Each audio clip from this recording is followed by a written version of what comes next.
Matrix is a system, Neo. That system is our enemy. But when you're inside, you look around, what do you see? Businessmen, teachers, lawyers, carpenters. The very minds of the people we are trying to save. But until we do, these people are still a part of that system, and that makes them our enemy. You have to understand, most of these people are not ready to be unplugged. And many of them are so inert, so hopelessly dependent on the system, that they will fight to protect it. Were you listening to me, Neo? Or were you looking at the woman in the red dress? I was... Look again. Freeze it. This isn't the Matrix. No. It's another training program designed to teach you one thing. If you are not one of us, you are one of them. Look at that scene carefully, because it is a nigh perfect symbol and reflection of the reality that we happen to live in. A reality which, in actuality, bears quite a great deal of resemblance to the fabled Matrix. What exactly am I talking about specifically? Well, I'm talking about just what the scene describes. A world that seems perfectly normal, where everyone is plugged in, where you, the unplugged, are not. And a world, as Morpheus says, where the plugged in are so dependent on the system that they will fight you to preserve that system. Moreover, the irony should be lost to no one that the woman in the red dress is an agent of violence, but that agency, that proxy agency, is exercised and enacted by a man, the actual agent, a male wielding a gun. And thus do we find ourselves in a situation absurdly similar to the Matrix. Because the things we talk about, the things we deal with, are so core to what it means to be a human being, and so core to the nature of the Matrix itself. It's what keeps the Matrix going, essentially, that the analogy cannot be drawn too often, in my opinion. In this video, I want to talk about something that's very important, namely the male dwellers in the Matrix, the enablers, and they are legion. They are truly legion. They represent the vast majority of men. And there are different names for them: white knights, manginas, pussy beggars, PUAs, so on and so forth. All of these men, in some way, shape, or form, serve the interests of women. Different ways. In the previous video, I made the point, a point I strongly believe in, that feminism does not exist without women. But neither does feminism exist without men. And a more twisted result of men's desire to serve the female collective will.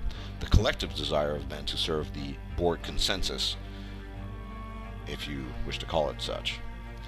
The Borg consensus offers commands the slave, for lack of a better word, and the slave obeys.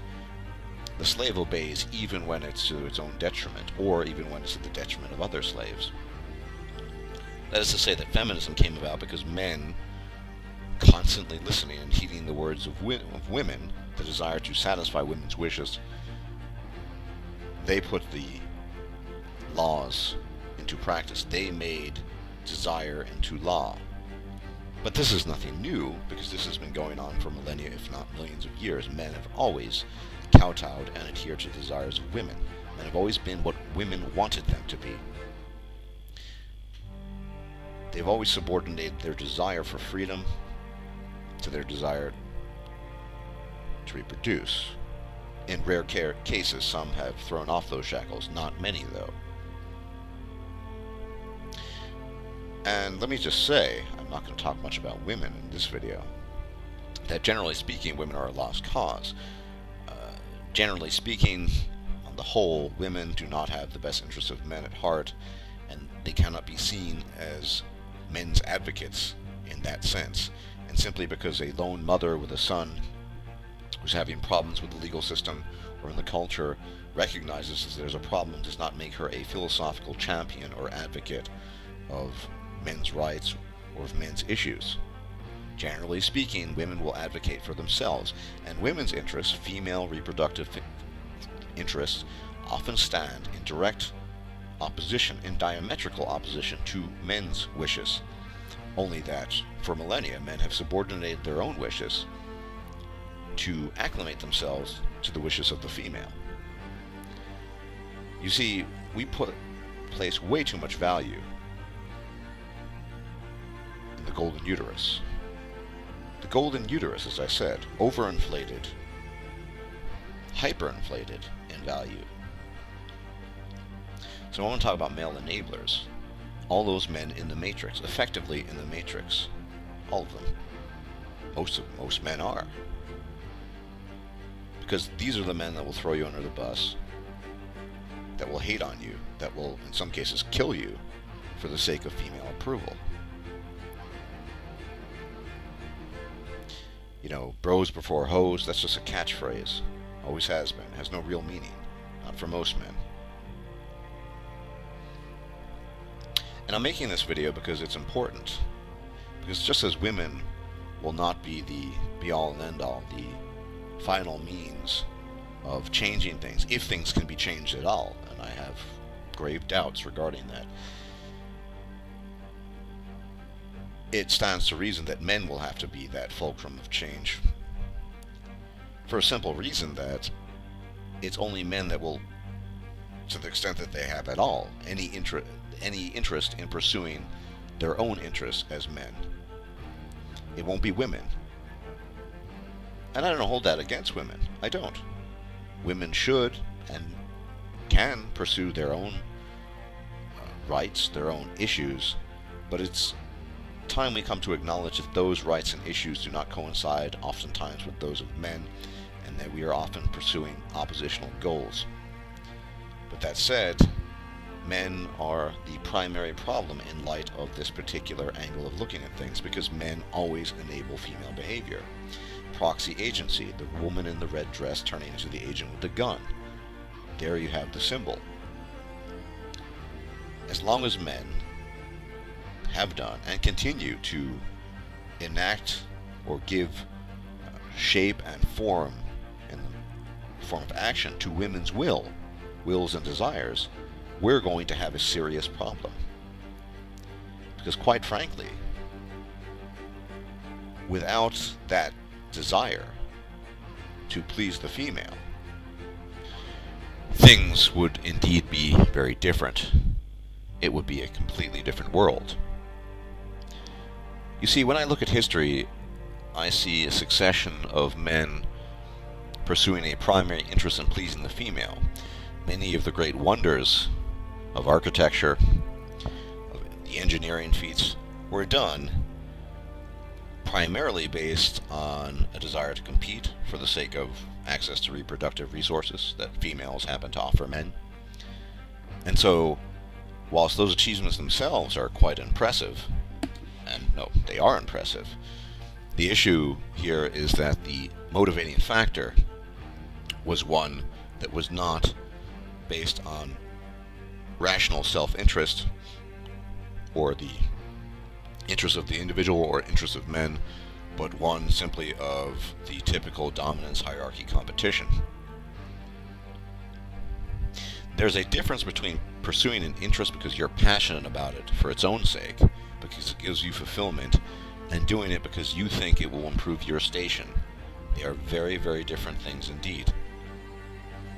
And this is part of the problem, because in this video I'm trying to explore how we can actually reach out to men, because men do and continually enable all the bad stuff we see from feminism and from your typical Jane Doe. You know, the Jane Doe who might be in a state like Minnesota or California where you have lifelong alimony, and she thinks it's a good thing too. It's probably a male judge telling that poor schmo in Minnesota, yeah, you have to pay her for the rest of your life, the poor darling. It's men enabling the system. Well, the logical question is, how do we unenable men to... How do we get men to unenable the system? The Matrix. What does he say? The Matrix is a system, Neo. Yeah, this is a system. It's a system of biological and cultural imperatives, culture being informed by biology. And it is possible to be unplugged. I'm proof of this, and you, the viewer, are likely proof of this as well. It's not so much that I don't find women attractive. I do. Some are very attractive. But in this state of being, which I like to call intellectually induced asexuality, I have taken off the rose-tinted glasses, if you will. I've stopped looking at women under the haze of my own reproductive drive and look at them as they actually are. They are, generally speaking, not all of them, but many of them, rather feeble creatures, and I don't mean physically, but generally speaking, very few of them have anything to contribute intellectually. Very few of them have a desire to improve themselves to contribute intellectually. And very few of them have anything to offer apart from their vagina, maybe their mouths for a blowjob, and the rest of their bodies. So I look at that, I look at the complete package, and I think this is simply not worth my time. And when you internalize that, you lose interest. You lose your interest, and you cease to be a slave to pussy. Y'all remember Barbarossa's words that you're about to hear right now. Do you see how we've allowed women to dictate our worth based on access to an inherent anatomical orifice that they never had to work for, that they were just born with? Do you see this as the unattainable fool's errand that it is? The worship of pussy and women has to stop, and I intend to do as much as I can do to show men exactly what female worship is all about, because I believe that then, and only then, will men truly understand what it means to be free. Indeed. So it is freedom. It is freedom that we have to offer. This really has to be the sales pitch going forward.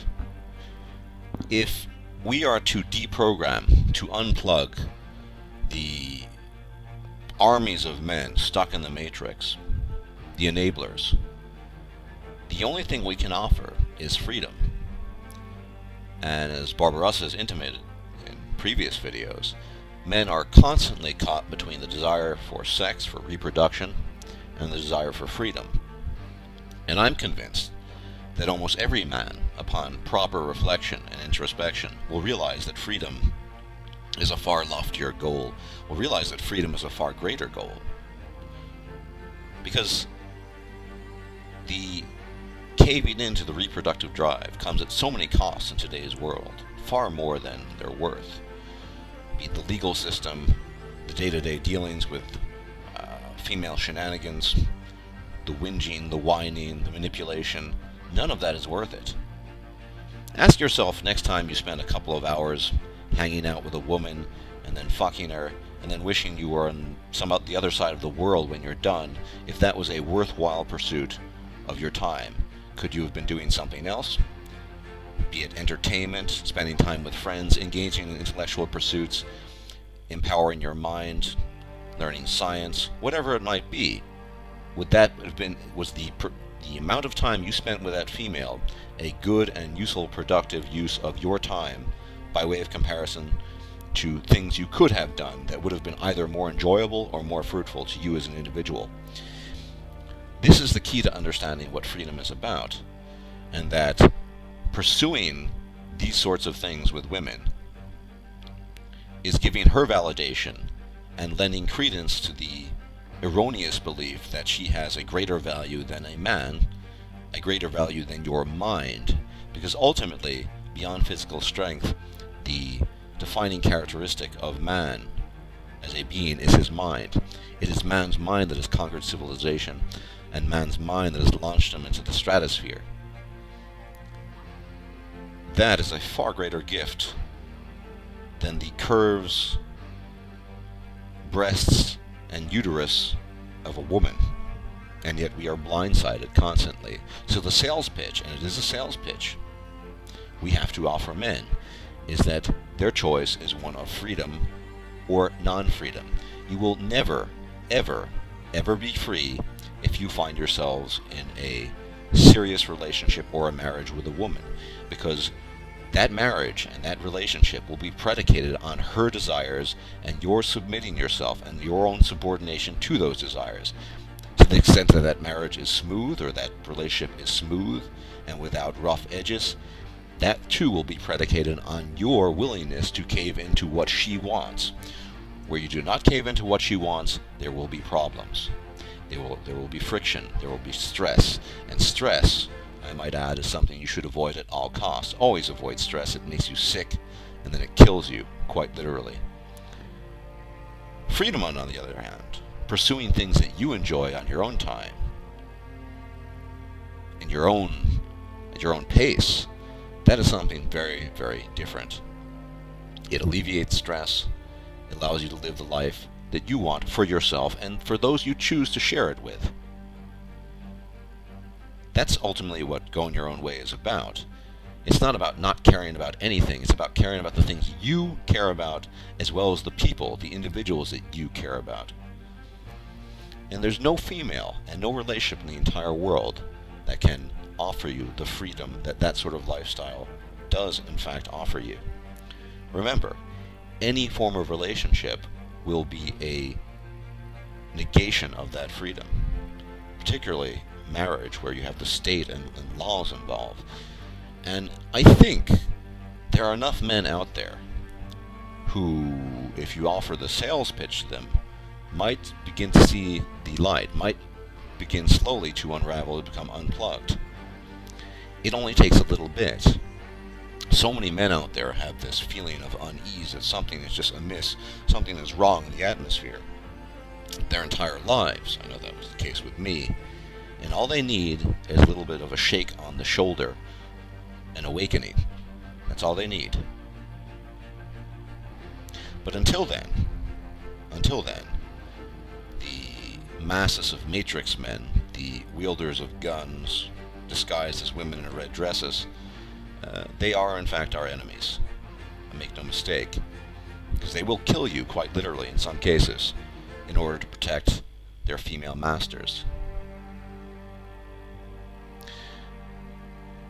MGTOW is a shift, a paradigm shift, and it is a philosophy, make no mistake.